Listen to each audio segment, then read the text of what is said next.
ഉയർന്ന വിലയ്ക്ക് വൈദ്യുതി വാങ്ങാൻ ഒരുങ്ങി KECB. സെപ്റ്റംബർ മുതൽ അടുത്ത വർഷം മെയ് വരെയുള്ള ഹ്രസ്വകാല കരാറിനാണ് നീക്കം. വിവിധ കമ്പനികളുമായി കരാറിൽ ഏർപ്പെടാൻ KECB റെഗുലേറ്ററി കമ്മീഷനോട് അനുമതി തേടി. യൂണിറ്റിന് 12.5 രൂപ വരെയാണ് വൈദ്യുതി കമ്പനികൾ ആവശ്യപ്പെടുന്നത്. എബി ജോൺ ചേരുകയാണ് ഈ വാർത്തയുടെ വിശദാംശങ്ങളുമായി. എബി, KECB പുതിയൊരു നീക്കം നടത്തുകയാണ്, അതായത് ഉയർന്ന വിലയ്ക്ക് വൈദ്യുതി വാങ്ങാനായി ഒരുങ്ങുകയാണ്. എന്തായാലും വിമർശനങ്ങൾ ഉയരുമെന്നുള്ളത് ഉറപ്പാണ്. എന്താണ് ഈ ഒരു കരാറിന് അല്ലെങ്കിൽ ഈ ഒരു KECB നീക്കം എങ്ങനെ വിലയിരുത്താം?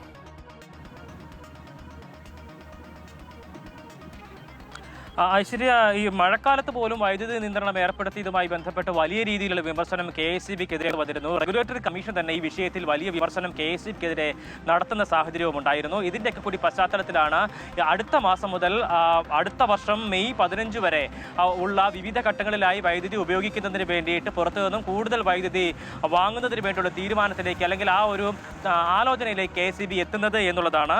ആ നിലയ്ക്ക് കൂടുതൽ വൈദ്യുതി ഏതാണ്ട് 200 മുതൽ 1000 മെഗാവാട്ട് വൈദ്യുതി വരെ വാങ്ങേണ്ട ഒരു സാഹചര്യം നിലവിലുണ്ട്. അതുകൊണ്ട് തന്നെ ആ നിലയ്ക്ക് കൂടുതൽ തുകയ്ക്ക് വൈദ്യുതി വാങ്ങാനുള്ളൊരു നീക്കമാണ് KECBയുടെ ഭാഗത്തു നിന്നും ഉണ്ടായിരിക്കുന്നത്. KECB ഇതുമായി ബന്ധപ്പെട്ട് റെഗുലേറ്ററി കമ്മീഷനോട് അനുമതി തേടിയിരിക്കുകയാണ്. ഒപ്പം തന്നെ ടാറ്റ, ജിൻഡാൽ തുടങ്ങിയിട്ടുള്ള 8 കമ്പനികളുമായി ഇതുമായി ബന്ധപ്പെട്ട് ചർച്ചകൾ നടത്തിയിട്ടുണ്ട്. ഇവരോട് ടെൻഡർ ഉൾപ്പെടെ സ്വീകരിക്കുന്ന നടപടികളിലേക്കും കടന്നിട്ടുണ്ട്. ഇതിലേക്ക് ഒരു പ്രധാനപ്പെട്ട വിഷയം എന്ന് പറയുന്നത്, കഴിഞ്ഞ തവണ 6ഉം 5ഉം രൂപയ്ക്കൊക്കെ തന്നെ കരാർ അല്ലെങ്കിൽ കരാർ ടെൻഡർ വെച്ചിരുന്ന പല കമ്പനികളും ഇത്തവണ കൂടുതൽ തുകയാണ് ആവശ്യപ്പെടുന്നത് എന്നുള്ളതാണ്. 10 മുതൽ 12.5 രൂപ വരെ വൈദ്യുതിക്ക് യൂണിറ്റിന് ചോദിക്കുന്ന കമ്പനികൾ ഉണ്ട് എന്നതും എടുത്തു പറയേണ്ട ഒരു കാര്യം കൂടിയാണ്.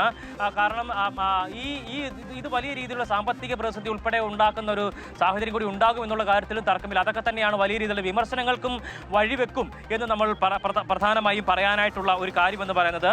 വൈദ്യുതിക്ക് ഏതാണ്ട് യൂണിറ്റിന് 7 മുതൽ 12.5 രൂപ വരെ ഉയർന്ന നിരക്കാണ് ഇത്തവണത്തെ ഈ ടെൻഡറിൽ നമുക്ക് കാണാൻ കഴിയുന്നത്. 3 കമ്പനികൾ മാത്രമാണ് 10 രൂപയിൽ താഴെ ഈ നിരക്ക് നൽകിയിട്ടുള്ളത് എന്നുള്ളതും എടുത്തു പറയണം. എന്തായാലും KECB ഈ ഒരു അപേക്ഷ ഇപ്പോൾ റെഗുലേറ്ററി കമ്മീഷന് മുന്നിൽ വെച്ചിരിക്കുകയാണ്. ആ അപേക്ഷ 3-ാം തീയതി, അതായത് അടുത്ത മാസം 3-ാം തീയതി റെഗുലേറ്ററി കമ്മീഷൻ പരിഗണിക്കും.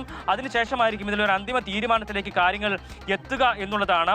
പരമാവധി ഇതിലൊരു പ്രശ്നം എന്ന് പറയുന്നത്, പരമാവധി 10 രൂപ വരെ ആണ് ചെലവഴിക്കാൻ, അതായത് യൂണിറ്റിന് ചെലവഴിക്കാൻ KECBക്ക് നിലവിൽ അനുമതിയുള്ളത്. ഇപ്പോൾ വന്നിരിക്കുന്നതിൽ 12.5 രൂപ വരെ ഉണ്ട് എന്നതും എടുത്തു പറയണം. ഒപ്പം തന്നെ അതിൽ 3 കമ്പനികൾ ഏതാണ്ട് 10 രൂപയിൽ താഴെയാണ് ഈ നിരക്ക് പറഞ്ഞിരിക്കുന്നത് എന്നതും ആശ്വാസകരമായിട്ടുള്ള കാര്യമാണ്. ഈ നിരക്കിൽ ഏതെങ്കിലും തരത്തിൽ, അതായത് KECBക്ക് സ്വീകരിക്കാൻ കഴിയുന്ന നിരക്കിൽ ഏതെങ്കിലും തരത്തിൽ മാറ്റങ്ങൾ ഉണ്ടാക്കേണ്ടതുണ്ട് തുടങ്ങിയിട്ടുള്ള കാര്യങ്ങളൊക്കെ തന്നെയും തീരുമാനമെടുക്കേണ്ടത് റെഗുലേറ്ററി കമ്മീഷൻ തന്നെയാണ്. എന്തായാലും 3-ാം തീയതി ഇതുമായി ബന്ധപ്പെട്ട ഈ വിഷയങ്ങളൊക്കെ തന്നെയും റെഗുലേറ്ററി കമ്മീഷനും ചർച്ച ചെയ്യും. ഈ അപേക്ഷ പരിഗണിക്കും. അതിനുശേഷമായിരിക്കും അന്തിമ തീരുമാനത്തിലേക്ക് എത്തുക. എന്തായാലും മഴ മാറി നിൽക്കുന്ന സമയങ്ങളിൽ വൈദ്യുതിക്ക് കൂടുതൽ ചെലവുണ്ടാവുകയും ആ വൈദ്യുതി ഇവിടെ ഉൽപ്പാദിപ്പിക്കാൻ കഴിയാത്തൊരു സ്ഥിതി നിലവിലുള്ള ഒരു സാഹചര്യം കൂടി ഉണ്ട് എന്നതും എടുത്തു പറയണം.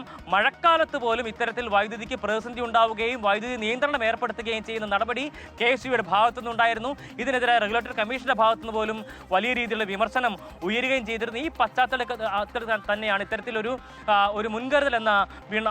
മുൻകരുതലിന്റെ ഭാഗമായി തന്നെ വൈദ്യുതി കൂടുതലായി പുറത്തുനിന്ന് വാങ്ങുന്നുള്ള നടപടികളിലേക്ക്, ആ ഒരു ആലോചനയിലേക്ക് KECB എത്തുന്നത്. ഐശ്വര്യ, അതെ, ഈ മുൻകരുതലിൻ്റെ ഭാഗമായാണ് ഉയർന്ന വിലയ്ക്ക് വൈദ്യുതി വാങ്ങുന്നത്. ഇനി ഉയർന്ന വിലയ്ക്ക് വൈദ്യുതി വാങ്ങുമ്പോൾ അത് ഈ വൈദ്യുതി ചാർജിൽ മാറ്റം വരുമോ എന്നുള്ളതാണ് കാത്തിരുന്ന് കാണേണ്ടത്. എന്തായാലും വിമർശനങ്ങൾ ഉണ്ടാകുമെന്നുള്ളത് തീർച്ചയാണ്. എബിയാണ് വിശദാംശങ്ങൾ നൽകിയത്.